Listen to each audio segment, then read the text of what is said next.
eu acho que eu não erro quando eu digo que poucas pessoas conhecem de fato esse homem. Quem de fato é Jesus? Qual conhecimento que nós temos ou detemos sobre ele? Muitos o conhecem como um milagreiro. Alguns dizem que ele foi um curandeiro, andou por aí curando pessoas, enfermidades e doenças.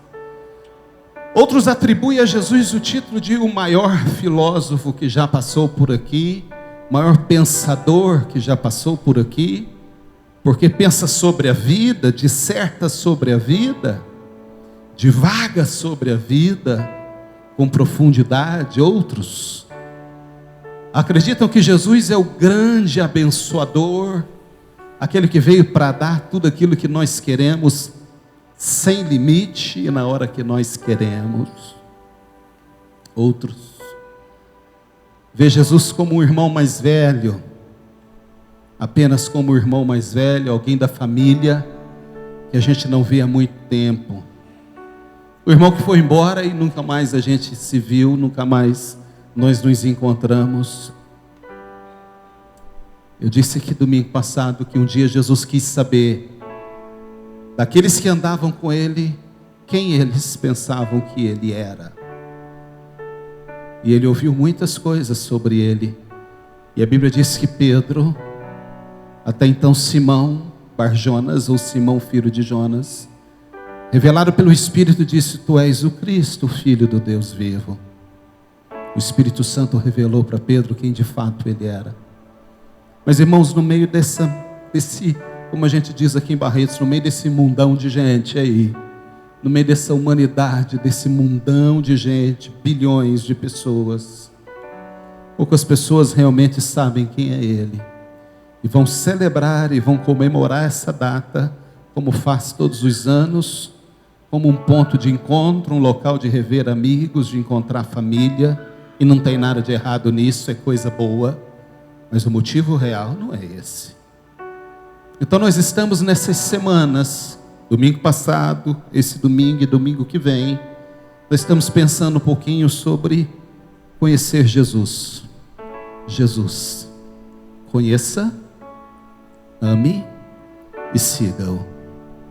Sim, porque para que a gente possa amá-lo, a gente precisa conhecê-lo. Para que a gente possa segui-lo, a gente precisa conhecer. Ninguém segue quem não conhece, a gente segue quando a gente conhece. Quando a gente tem afinidade, quando a gente tem identidade, quando a gente se identifica com alguém, a gente passa a segui-lo. Eu quero voltar ao texto de João capítulo 14, versículos 6 a 9, e retomar daqui de onde nós paramos. No domingo passado nós aprendemos alguma coisa sobre ele, que já no seu nome nós já começamos a conhecer Jesus. Lembra? Nós aprendemos domingo passado que o nome de Jesus já nos revela muito sobre ele. Jesus Cristo, o Emanuel. Jesus significa Salvador. Cristo significa Messias, ou seja, o ungido. Deus ungiu, conforme Isaías 61:1, para salvar, para libertar, para perdoar.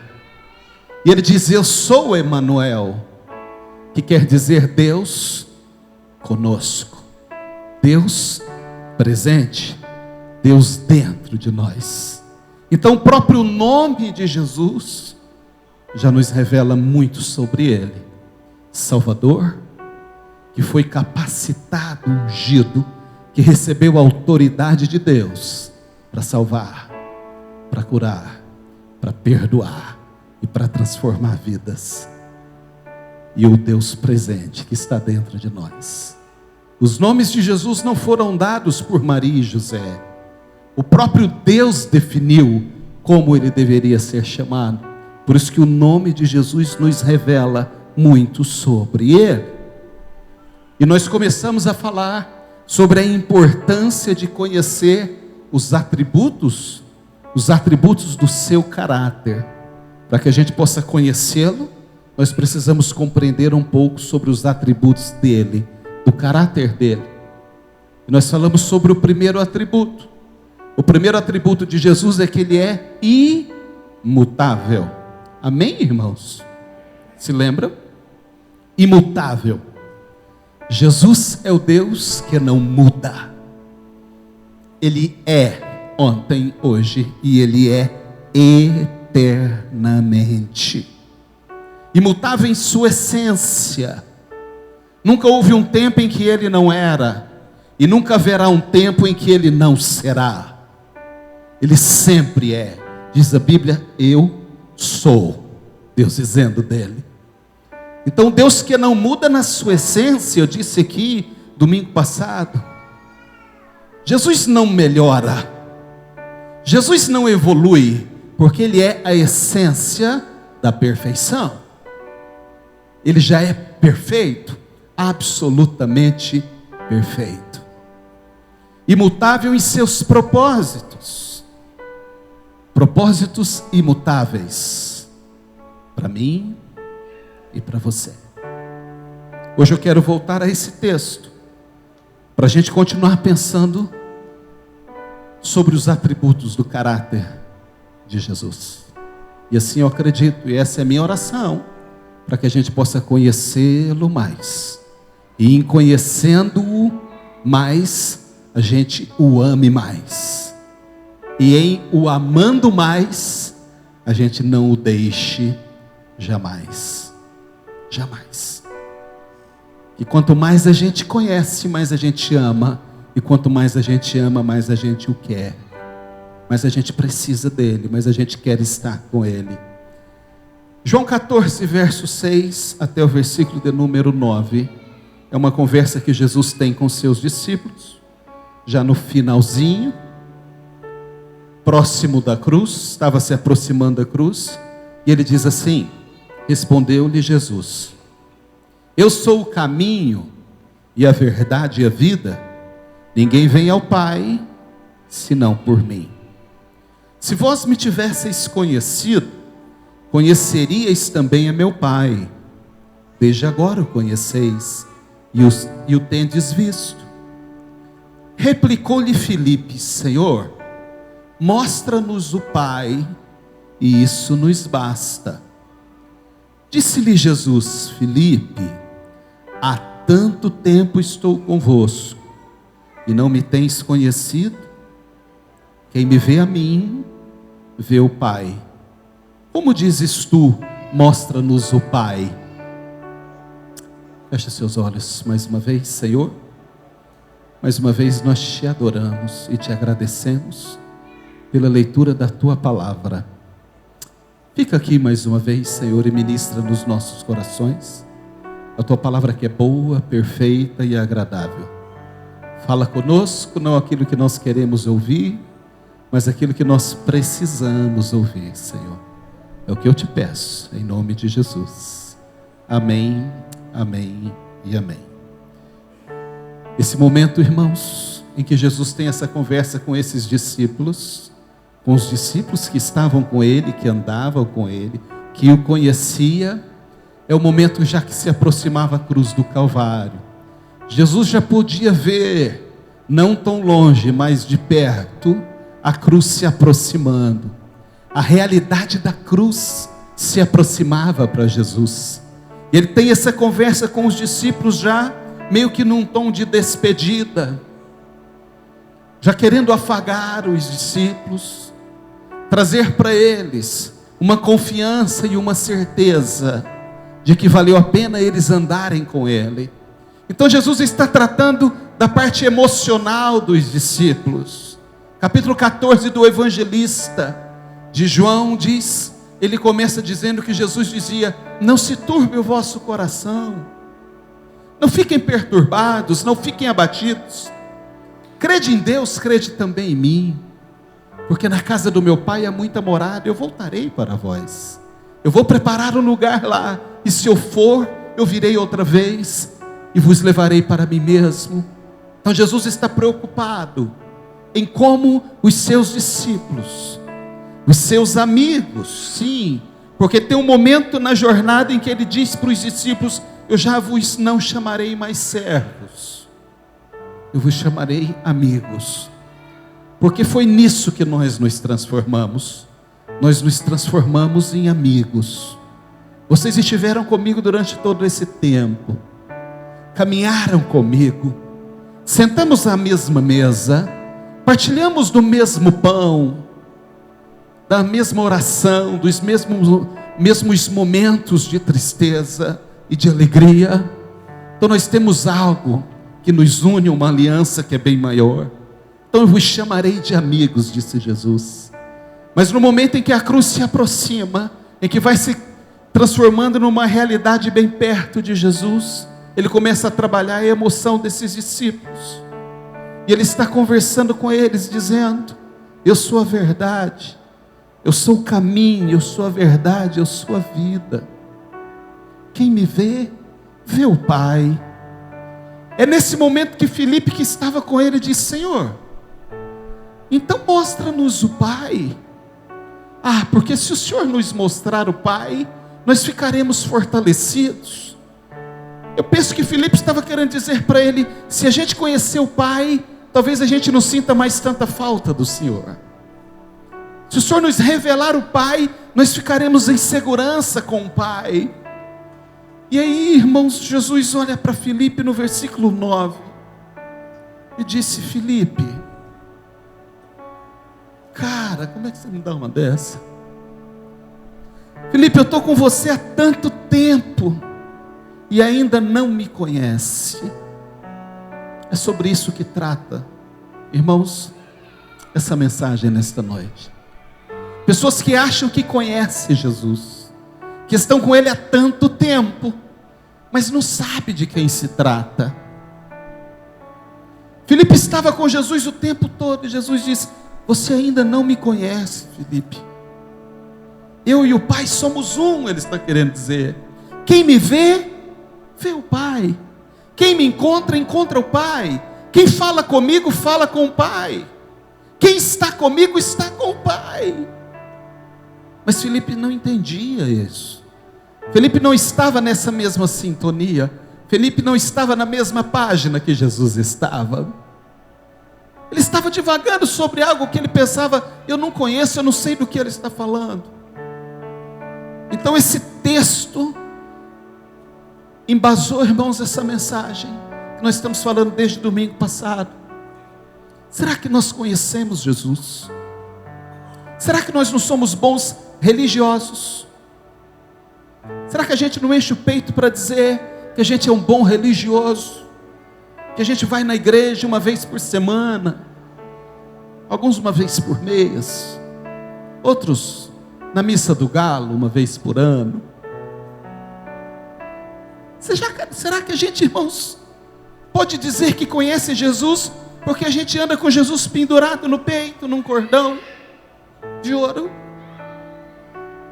Será que isso me credencia dizer que eu conheço Jesus porque eu tenho Ele na minha carteira, num calendário, ou num pôster, na minha sala ou no meu quarto lá em casa? Será que eu posso dizer que eu conheço Jesus porque a minha mãe me falou sobre Ele, ou meu pai me contava sobre Ele, e dizia que Ele era um homem cabeludo, barbudo e de olhos azuis?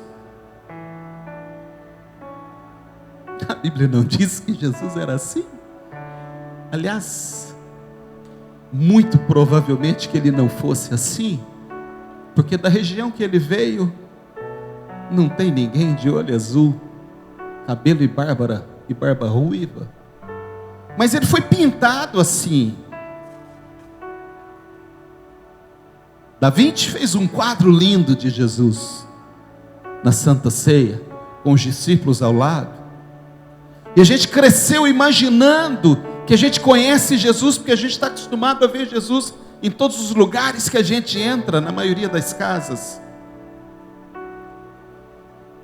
Talvez você não tenha Jesus pendurado num cordão, ou num quadro, ou num calendário. porque você diz que você é evangélico, nós somos evangélicos, protestantes, então eu não tenho essas coisas. Ok. Mas será que você conhece Jesus de verdade?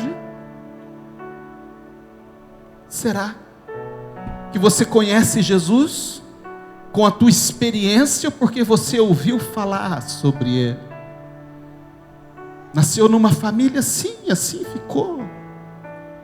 Porque quem conhece Jesus, irmãos, quem entra em contato e tem essa experiência de conhecê-lo, jamais é a mesma pessoa. É impossível. É impossível ser a mesma pessoa. Às vezes nós nos tornamos bons frequentadores de culto. Nós nos tornamos bons frequentadores da casa. Nós temos aí um letreiro aí fora, bem-vindo à casa. Essa casa que está ali fora não é a casa do Senhor. É a sua casa, esta casa que é a nossa casa, o nosso lar, a nossa família. Porque a casa do Senhor não são essas paredes, não é aqui. A casa do Senhor é aqui. E é aí, dentro de você. Então aquele letreiro que diz bem-vindo à casa, logo aí na entrada, não é a casa do Senhor, não, é a sua casa, a nossa casa, onde nós nos reunimos, onde nós nos congregamos. Então a gente gosta da casa, às vezes a gente gosta da casa, mas a gente ainda não conhece Jesus. Quando se trata da salvação, a gente acha que é um negócio muito longo e muito longe. Salvo do quê? Não é? Os discípulos estavam com ele, e no finalzinho, Filipe diz: Senhor, mostra-nos o Pai. Ele estava o tempo todo revelando o Pai para os discípulos. Então vamos aprender quem é Jesus, irmãos. Vamos continuar aprendendo um pouco mais dele. Porque quando a gente conhece Jesus, dentro daquilo que Ele se permite revelar, sim, irmãos, porque eu não tenho a pretensão aqui, e nem a capacidade, nem o conhecimento meu, que é limitadíssimo, de revelar a integralidade de Jesus, o Deus Filho, para a igreja. Nós o conhecemos na medida em que Ele se permite revelar para nós. Mas a plenitude do conhecimento nós teremos um dia, quando nós estivermos com Ele para sempre. Mas a palavra dele nos revela quem é Ele e os seus atributos. Eu falei na semana passada, ou no domingo passado, sobre o atributo de caráter de ser imutável. Hoje eu quero falar com os irmãos sobre o segundo atributo que Ele tem, que a gente pensa pouco sobre isso, porque se a gente pensasse mais e entrasse em contato com o Deus chamado Jesus, que é portador, que é detentor deste atributo chamado suficiência, a gente não estava desesperado, correndo atrás de tantas coisas. Porque o segundo atributo de Jesus, que eu quero falar com os irmãos, é exatamente esse atributo, de ser suficiente. Jesus se basta. O que significa algo suficiente, irmãos? Ou suficiência? É aquilo que se satisfaz por si só. Suficiência é o que satisfaz, é o que basta, é o que é o bastante. Não necessitamos de mais nada. Ele é suficiente. Jesus é suficiente inteiramente, por completo. Suficiente. É um atributo dele. Quando Paulo, o apóstolo, escreve 2 Coríntios, salvo engano capítulo 3, e no versículo 5, salvo engano capítulo 3, versículo 5, ele diz: a nossa suficiência vem de Deus. Jesus é um Deus suficiente. Nós não precisamos de outros deuses, nós não precisamos de outros recursos, nós não precisamos de outros amuletos, nós não precisamos de outros adereços, nós não precisamos de outros complementos. Ele é suficiente. O apóstolo diz, Ele é suficiente. Ainda Paulo escrevendo a Colossenses capítulo 3, verso 11, ele diz, porque Cristo é tudo em todos. Cristo é tudo em todos. Oh, irmãos, esse atributo da suficiência de Jesus, Ele nos enche. Full, como diz os americanos, nós estamos full. Ele nos completa, Ele nos satisfaz.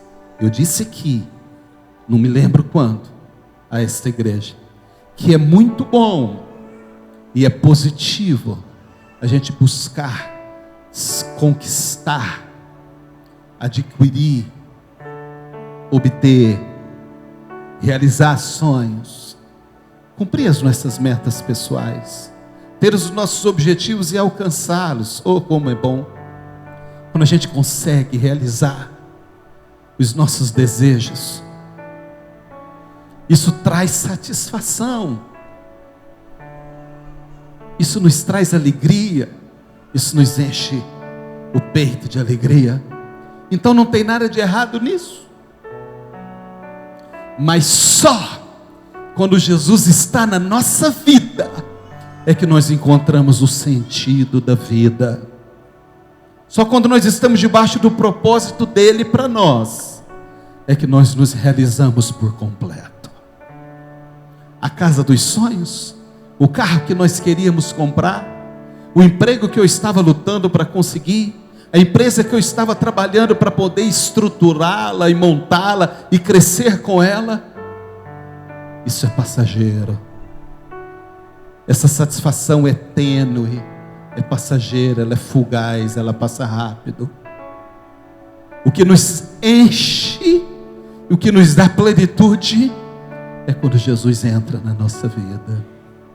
Aí não é passageiro, não é fugaz, a vida tem sentido, a vida vale a pena ser vivida. Por quê? Porque Ele é suficiente. Ele é suficiente. A gente deseja, a gente quer, a gente busca as coisas, mas a nossa vida não está nisso, porque a gente entende que essas coisas podem até nos trazer alguma realização e satisfação, mas só Jesus nos completa. O rei Davi, que nós não cantamos hoje, não é, irmãos Walter? Nós não cantamos hoje o rei Davi. O rei Davi, quando ele peca, ele agride a pureza de Deus, ele investe contra a santidade de Deus e ele peca. E no momento em que Deus o está confrontando, ele disse: Senhor, tira o reino, me tira a coroa, me tira o cetro, me tira o poder, me tira a influência, me tira os bens, me tira o dinheiro, me tira tudo que o Senhor quiser me tirar, tudo que o Senhor quiser tirar de mim. Salmo 51, o Senhor pode tirar, só não retires de mim a tua presença, porque eu não vivo sem a tua presença. Ei, nada, absolutamente nada substitui Jesus na sua vida. Nada. Ele se basta, Ele é suficiente, Ele se garante. Ah, mas eu quero falar com você sobre aspectos dessa suficiência de Jesus. Eu quero te dar alguns aspectos dessa suficiência de Jesus. Jesus é de suficiente provisão. Ele é de suficiente provisão. Ele é o Deus provedor. Tudo vem dele e Ele provê todas as coisas. Ele é suficiente com todos os recursos que necessitamos para viver, materiais, emocionais, físicos, espirituais, tudo que nós necessitamos para viver. Ele é esse Deus provedor. Nós encontramos em Cristo, nós encontramos em Jesus. É por isso que o salmista, o próprio Davi, diz: o Senhor é o meu pastor e nada me faltará. Ele entendia que tudo o que ele precisava estava nele. Todos os recursos que eu e você precisamos, habilidade, competência, inteligência, capacidade, vem dele. Não sou eu, não é você. Não somos nós que somos bons, bam, bam, bam, sabemos de tudo. Não, vem dele. Todos os recursos que você precisa para uma vida equilibrada, emocionalmente equilibrada. Oh, queridos, nós vivemos uma geração de desequilibrados emocionais. A indústria que mais cresce é a indústria dos ansiolíticos, antidepressivos. As pessoas estão sendo bombardeadas nesse século em que nós vivemos por questões emocionais fora do controle, sofrendo síndrome de pânico, ansiedade aflorada, depressão profunda. Jesus é o equilíbrio emocional que nós precisamos.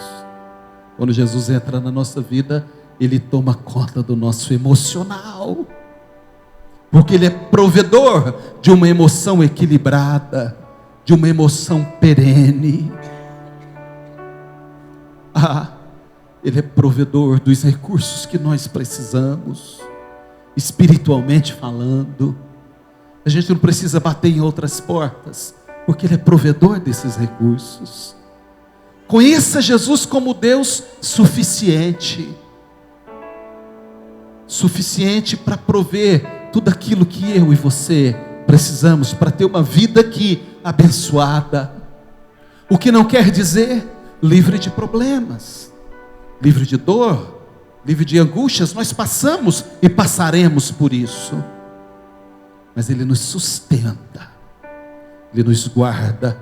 Diz o salmista ainda no 23: ainda que eu andasse pelo vale da sombra da morte, Tu estás comigo, Tu estás comigo. Esse Deus presente, é Ele que dá essa provisão que você precisa. Os seus sonhos, que talvez são grandes demais para você. Não faz muito tempo eu falei com um pai de uma filhinha bem pequenininha, que estava se consumindo em ansiedade, já sofrendo, porque daqui 15 anos essa filhinha vai entrar para a universidade. E ele estava sofrendo, com preocupação, se ele estaria empregado até lá. Pensa, daqui 15 anos o que vai ser de mim? E se eu não conseguir suprir a necessidade da minha filha? E se eu não conseguir pagar a universidade para ela? E se eu não conseguir levar adiante os sonhos que ela tem? 15 anos falta para a menina entrar na universidade. E esse pai já estava sofrendo com essa ansiedade.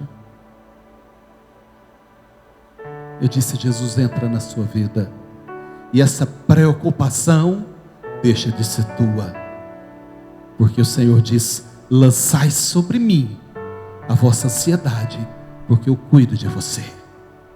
Ele diz que cuida e cuida. Às vezes nós falamos que cuidamos de alguém e a gente não consegue cuidar. Jesus, quando diz que cuida, Ele cuida de verdade. Ele não desiste de nós, mesmo quando a gente é um pouco rebelde, não é? E a gente deixa Ele cuidar.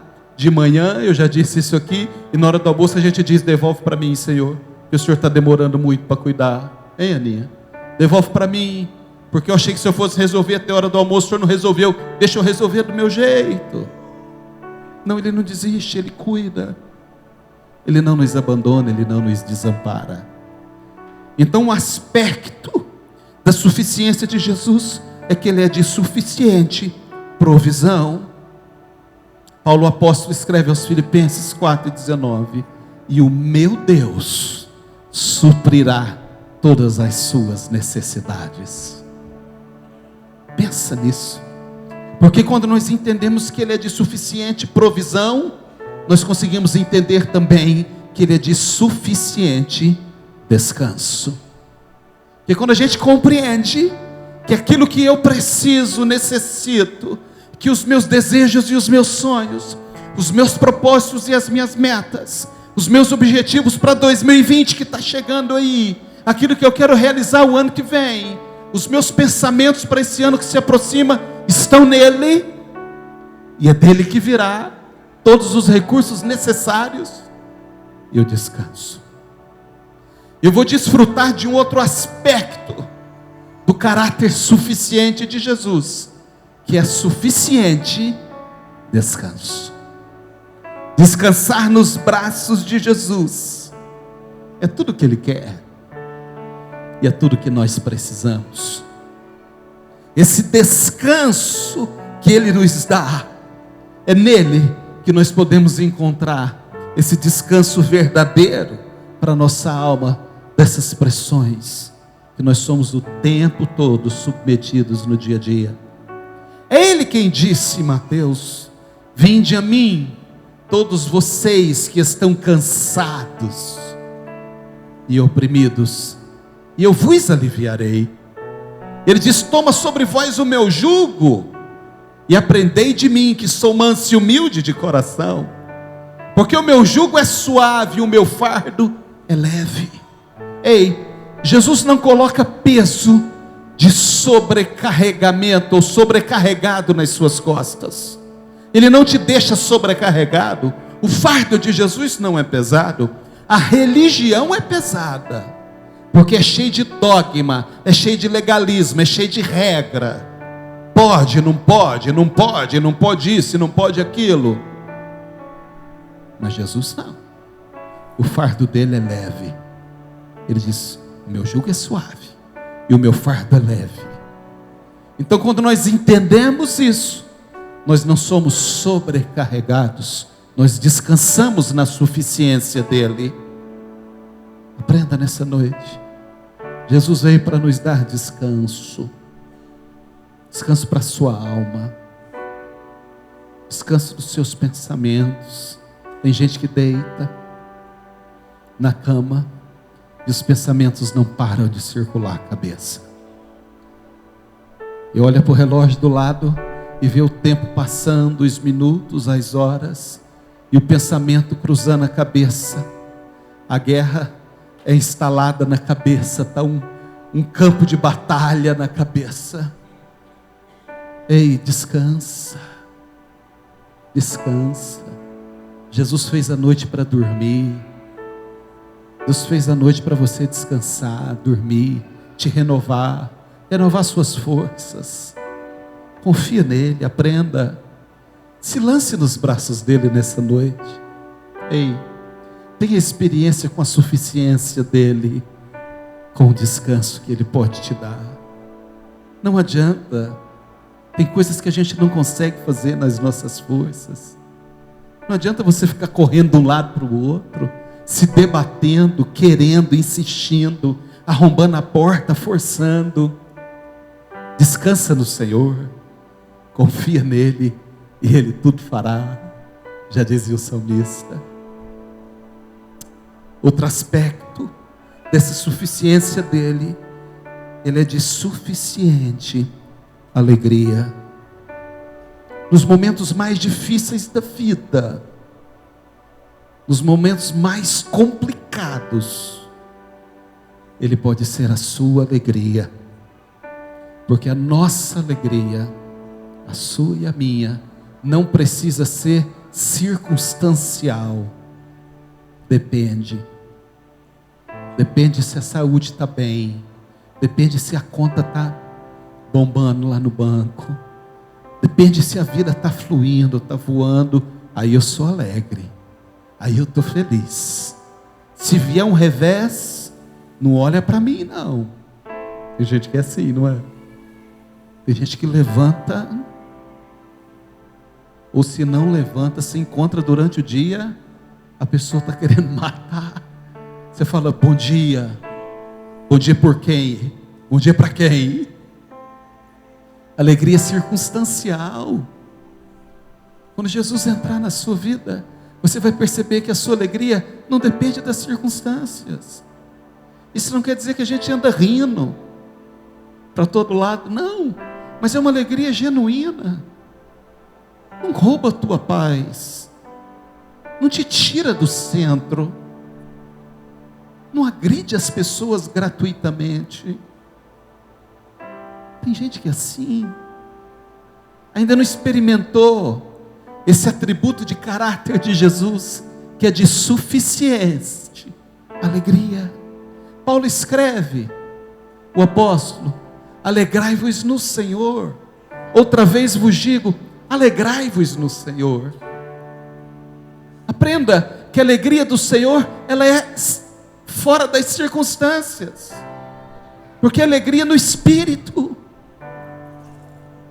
Tem gente que não compreende, encontra alguém e a pessoa está num dos momentos mais complicados, passando uma escassez na vida, ou situação financeira difícil, mas você conversa com a pessoa, você sai renovado, tocado dali. Eu não me canso de dizer da irmã Maria, já disse isso aqui, e vou dizer de novo, a mãe do Enéas. Oh, que mulher, irmãos, que mulher, uma princesa do Senhor, entendia o lugar dela em Deus, entendia o lugar de Deus nela. Diagnosticada com câncer, veio lá do Acre para cá, nos trouxe o Enéas, a Mariana, a Dudinha e o João Miguel agora, que é barretense. Mas eles vieram para cá para tratar da irmã Maria. Câncer, diagnóstico dado, incurável, sobrevida, paliativo, lá na 20, não tem mais o que fazer. Eu fui com a Andréia lá, depois a Andréia foi com as irmãs aqui da igreja, o pessoal do louvor, e ela me contou, a Maria na cama, entendia quem era Deus na vida dela. A gente ia lá e saía confortado,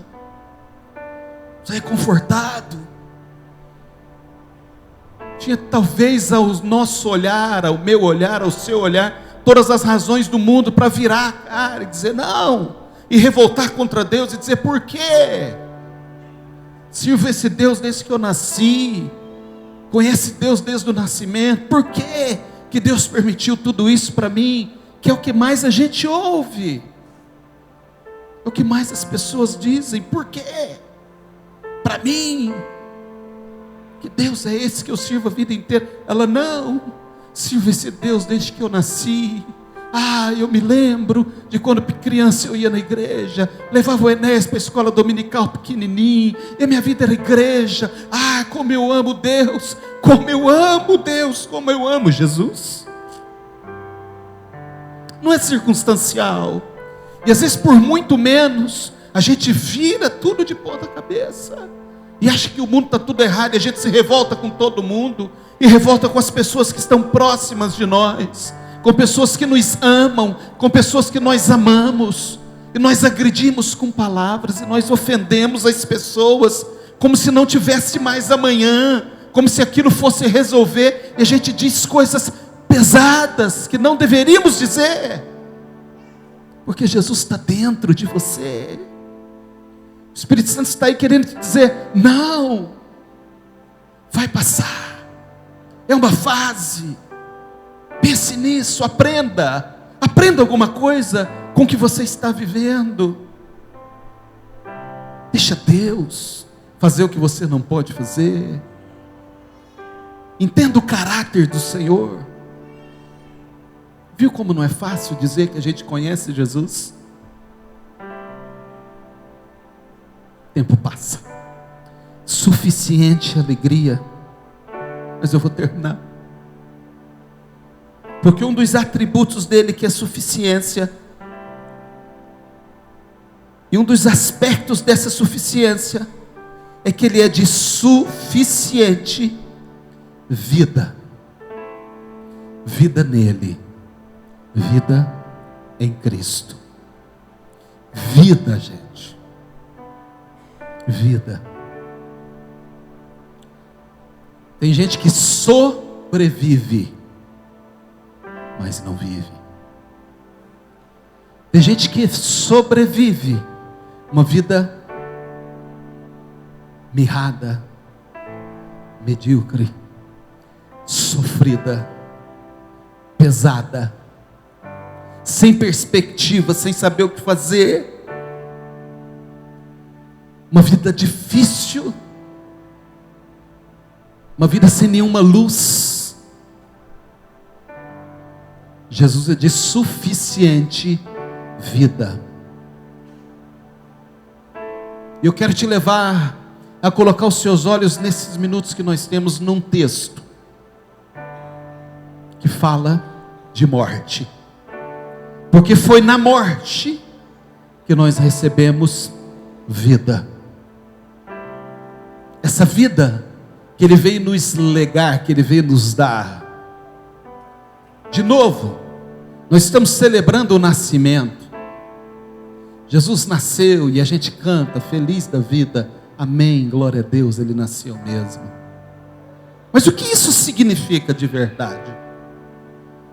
O que significa para você, objetivamente, do ponto de vista prático, aplicável na sua vida?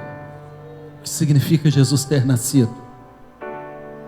O que significa a gente comemorar o Natal daqui 3 dias, dia 25? Nós vamos encontrar família, nós vamos nos reunir, a gente vai tomar uns guaraná, comer umas galinhadas, umas lasanhas, né, Cássio? Não é? Comer uma carne assada, coisa boa. Mas Natal não é isso, irmãos. Isso a gente faz qualquer dia, qualquer hora. Já que decidiram uma data, vamos pensar nessa data. Hein, irmãos? Já que se convencionou, a tal dia nós vamos comemorar, celebrar o nascimento de Jesus. Tá bom, então vamos falar sobre o aniversariante. Que se nós estamos comemorando o aniversário dele, ele tem que estar presente na festa. Ele tem que estar presente na tua casa, na hora desse almoço, na hora do jantar, na ceia do dia 24, ele tem que estar lá. Ele é a pessoa mais importante ou não? A pessoa mais importante do aniversário é o aniversariante. Então, já que a gente decidiu que a gente falaria do nascimento dele nesse mês e nesse dia, onde as pessoas ficam mais tocadas, ficam mais solidárias, ficam mais emotivas, trocam presentes, até skate dá de presente para as crianças que precisa, porque fica emotiva, fica solidária. Então vamos pensar o que de fato precisa, o que de fato necessita para que a gente conheça o aniversariante, não é, irmãos? Suficiente vida. Eu vou te levar um texto agora, no Evangelho ainda de João, o evangelista, capítulo 19, versículo 28, 29 e 30. Se o Gabi quiser projetar, até pode, para que você não precise abrir a Bíblia, se você não quiser. Eu disse que o capítulo 14, a cruz estava se transformando numa realidade para Jesus. Ele já via a cruz se aproximando. Quando ele fala com Filipe, Filipe, você não me conhece ainda, Filipe. Mas no capítulo 19, a cruz já tinha acontecido. Era realidade. Ele estava pendurado na cruz agora. No capítulo 19, versículo 28, 29 e 30. E o texto vai dizer para nós, nesses 3 versículos: depois, vendo Jesus que tudo já estava consumado, para se cumprir a escritura, disse: tenho sede. Estava ali um vaso cheio de vinagre. Embeberam de vinagre uma esponja, fixando-a num caniço de sopo, lhe carregaram a boca. Quando, pois, Jesus tomou o vinagre, disse: está consumado. E inclinando a cabeça, rendeu o espírito. Está consumado. esta foi, não a última, mas talvez a penúltima palavra de Jesus na cruz. Está consumado. Porque a última está lá no Evangelho de Lucas, onde ele está narrando a crucificação, e ele diz que Jesus, após ter dito está consumado, deu um brado e disse ao Pai: Pai, nas tuas mãos entrego o meu espírito. Mas essa expressão, está consumado, que para nós é uma frase, está consumado, no texto original do grego, é apenas uma palavra, tetelestai. Tetelestai é a palavra do grego. No grego é uma palavra, não é uma frase. Tetelestai, está consumado. O Evangelho de João foi escrito originalmente em grego. Por isso que na expressão grega, essa expressão está consumado significa tetelestai. Tetelestai, do verbo teléu. Queridos, e essa palavra tetelestai significa a razão de estarmos hoje aqui. Quando eu disse que ele é de suficiente vida. Porque o que Jesus quer dizer com essa expressão tetelestai, e o tradutor disse e traduziu para nós como está consumado, porque está passando para nós o sentido, a ideia de que está terminado, concluído, cumprido. O sentido que o escritor quis dizer para nós com tetelestai é uma expressão que sugere que não há um após. Presta atenção, não há um após. Não há mais nada a ser feito. Não tem que se fazer mais nada. Tetelestai. Consumou. Acabou. Terminou. É verdade que essa expressão também era usada quando as pessoas quitavam uma dívida. Quando as pessoas quitavam uma nota, um título de crédito, naquela época, o credor, ao receber o dinheiro, ao receber a quantia, batia um carimbo no título. Tetelestai. Liquidou. Pagou. Tá quites. Não deve mais nada. Mas nesse sentido, no sentido de quitação, de pagamento de dívida, ela é pouco usada. Ela é muito mais usada no sentido em que o próprio autor do Evangelho quer nos trazer a informação. Está consumado. Não há mais nada que precise ser feito. Não existe um após essa expressão, tetelestai, não há mais nada que necessite fazer. Porque concluiu, cumpriu tudo. Quando Jesus disse para o Pai, está consumado, Ele está querendo dizer para o Pai: Pai, eu concluí a obra que o Senhor me deu para fazer. Não tem mais nada que precise ser feito. Não tem mais nada que necessite ser feito. Não tem mais nada que ninguém possa ou precise fazer. Tetelestai. Consumado, acabou. Mas o que isso tem a ver? O que isso tem a ver com esse atributo de caráter chamado suficiente vida?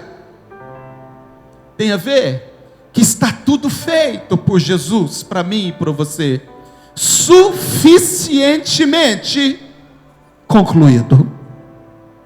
Acabou. Não tem mais nada que você precise fazer. Não tem mais nada que eu precise fazer. Jesus na cruz do Calvário, quando Ele diz: Pai, está consumado. Tetelestai. O que eles deviam, não deve mais. As dívidas foram quitadas. O trabalho que eles tinham que fazer, não precisa mais. Os sacrifícios que eram oferecidos, já não precisa mais. Porque não há mais nada que homem algum possa fazer depois que Jesus consumou na cruz do Calvário. Não há mais nada que ser humano algum precise fazer. Depois que Jesus bradou na cruz do Calvário, tetelestai. Entende? O fato de Jesus mergulhar na morte. Jesus mergulha na morte. Um amor no coração que ninguém é capaz de medir. Se a Bíblia diz que o salário do pecado é a morte, Ele mergulhou na morte sem pecar, para que eu e você tivéssemos vida. Se o salário do pecado é morte, Ele nos resgatou com a sua própria morte, para que eu e você tivéssemos aqui agora, ouvindo essa palavra, tetelestai, está consumado. Não tem por que sofrer assim, não tem mais por que levar uma vida mediana, medíocre, mais ou menos, não tem por que, consumou. Jesus pagou o preço na cruz. Sabe o que disse o profeta Isaías? Verdadeiramente Ele tomou sobre si as nossas dores e as nossas enfermidades, e o castigo que nos traz a paz estava sobre Ele, e pelas suas pisaduras nós somos sarados. A cruz significa vida. Na medida que Jesus andava em direção à cruz, eu e você éramos tocados por Ele, para que nós tivéssemos vida. Fica de pé, eu vou terminar esse culto nessa noite. Aleluia. Suficientemente feito. Não sei, eu não sei você. Talvez você está me ouvindo pregar essa mensagem nessa noite. Está dizendo: pastor, mas isso não existe. A minha realidade é diferente. A minha vida é diferente. Eu tenho tanta coisa que me cerca. Eu tenho tanta coisa para fazer. Eu tenho tanta coisa para resolver. Deixa eu te dizer. Chama Jesus para fazer parte da sua vida, moço. Chama Jesus para fazer parte da sua vida, moça. Deixa Ele entrar na sua vida. Deixa Ele entrar na tua casa. Porque Ele fez tudo já por mim e por você. Já fez tudo por nós. E como eu sei, como nós sabemos, que a obra de Jesus no Calvário foi suficiente para suprir tudo aquilo que nós precisamos e necessitamos. Porque quando Jesus mergulha na morte, só 3 dias a morte o reteve. O Pai foi lá. A Bíblia diz que no 3º dia o Pai foi lá e tirou e trouxe ele de volta da morte. E diz: tetelestai, está consumado. A morte não pode detê-lo, porque Ele morreu sem pecado. Morreu para que eu e você tivéssemos vida. Então o sacrifício de Jesus na cruz foi aceito pelo Pai, foi carimbado pelo Pai. O Pai diz: foi perfeito, foi perfeito. Ele concluiu, Ele fez tudo aquilo que precisava ser feito.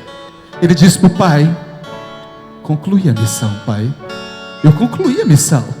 Agora nós estamos aqui, desfrutando, usufruindo daquilo que o Senhor nos deu, por amor, para mim e para você.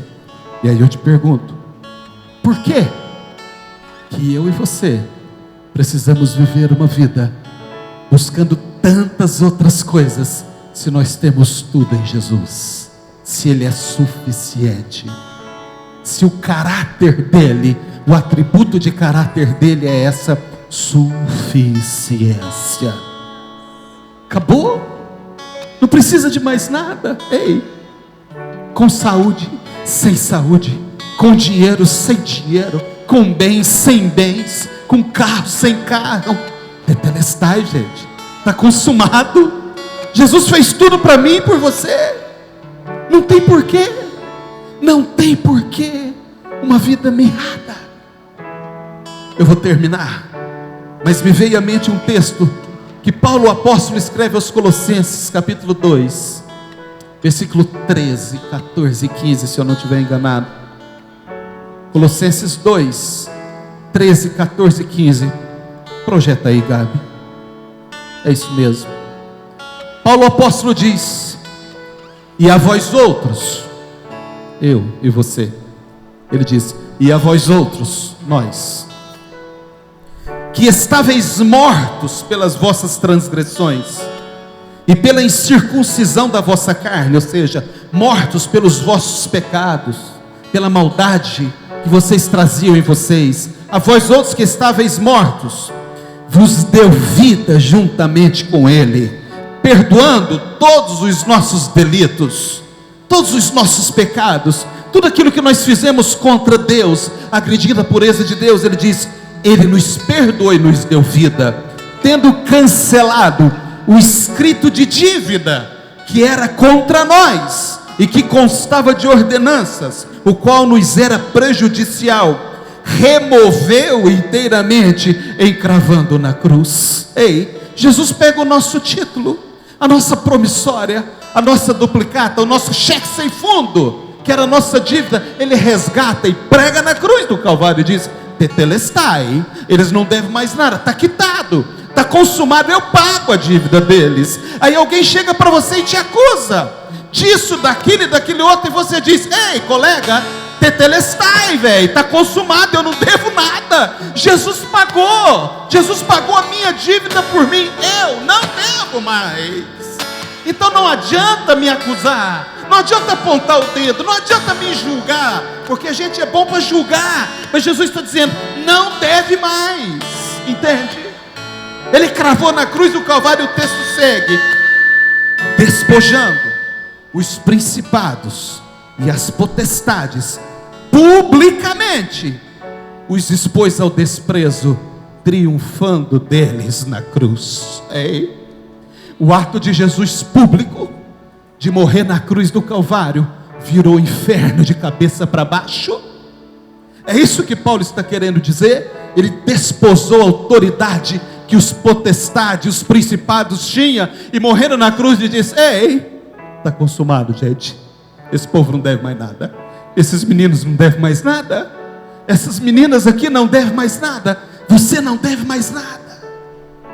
Tetelestai, eu vim dar vida, disse Jesus, e vida com abundância, suficiente vida.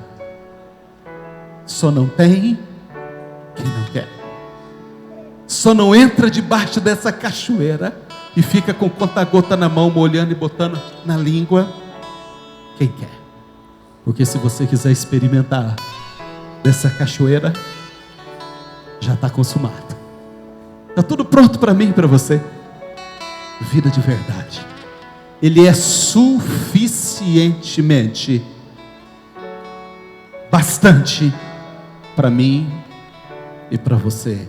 Atributo do Senhor, o Deus suficiente, maior do que você, maior do que os seus sonhos, maior do que os seus pensamentos, maior do que os seus desejos, maior do que as suas lutas, maior do que a sua enfermidade, maior do que a sua dor, maior do que os seus problemas, maior do que qualquer coisa que você esteja atravessando. Jesus é maior e Ele se basta, Ele é suficiente. Ei, quero orar por você. Feche seus olhos. Louve o Senhor. Rei do meu coração, seja o monte que percorro, a fonte que eu bebo, és minha canção. Rei do meu coração, seja o meu esconderijo, refúgio que preciso, és minha canção. Tu és bom.